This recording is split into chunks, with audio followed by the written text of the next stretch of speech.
ako. 'Di ba? So doon ako nanggaling. Then ayan, mahilig sa online games. Tapos ano na lang, advice na lang, 'di ba? So ang pinaka-motivation ko talaga dito before nung nag-start ako sa business is yung nanay ko. 'Di ba? Kaya yung fuel ko ng 3 years hindi nawala. 'Di ba? Alam yan ng mga friends ko sa Facebook kung gaano ako ka-active, 'di ba? Pagdating sa negosyo. Then ayan po, maraming struggle. 'Di ba? So yung iba sa inyo ano din, safe lang din ang mga struggle ko. Or pwede mong sabihin hindi naman tayo magkakapare-parehas, 'di ba? So nilalaban lang. 'Di ba? Then yung upline ko before siya lang din yung nandito, ngayon ako na yung nandito. 'Di ba? Ako na yung nagsasalita sa harap. Then kinilig lang. Kasi mostly pag matagal ka, ang nawawala sa iyo yung inspirasyon, yung gigil. 'Di ba? Yung gasolina, yung fuel mo, 'di ba? Na mas i-pursue mo yung isang bagay. 'Di ba? So ako hindi ko lang inalis yung inspirasyon, especially kay Prof. Rich, kay Prof. Jeff, kay Prof. Lincoln, kung ano yung buhay na meron sila.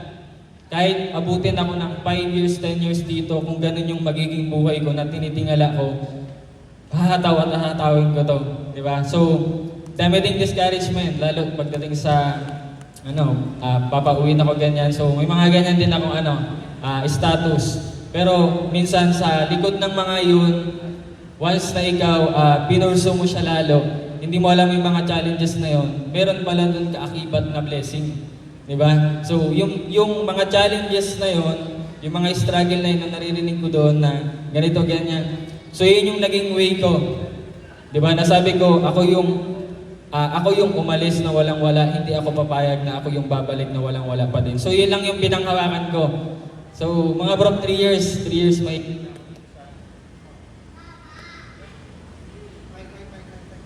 years may higit na ako dito sa business. So, very thankful, di ba, bago ko tapusin tong message ko sa inyo, very thankful kala Prof. Rich, di ba, kala Prof. Jeff, especially kala Prof. Lincoln, di ba, at sa lahat ng elites, di ba, kasi kung wala sila, wala yung guideline na maayos, especially kay Prof. Mayana, andyan palagi, di ba, so, sa mga leaders ko, local, international, thank you so much, kay Upline Kenneth, okay, so, ayun lang mga bro, basta habang patagal ng patagal, dapat yung inspirasyon mo or dapat yung may sinusundan ka, hindi yun mawala. Kasi kapag nawala yun, doon ka na mag-i-start tamarin. Doon ka na mag-i-start na mawalan ng gana. Di ba? So, ako mga bro, hindi lang ako tumigil. May tinitingnan ako palagi na sabi ko, itong tinitingnan ko na to, gusto ko tong buhay na to. Okay, so, ayun lang mga bro. And thank you, kayo na yung susunod. Di ba na magsasalita dito sa harap. Thank you.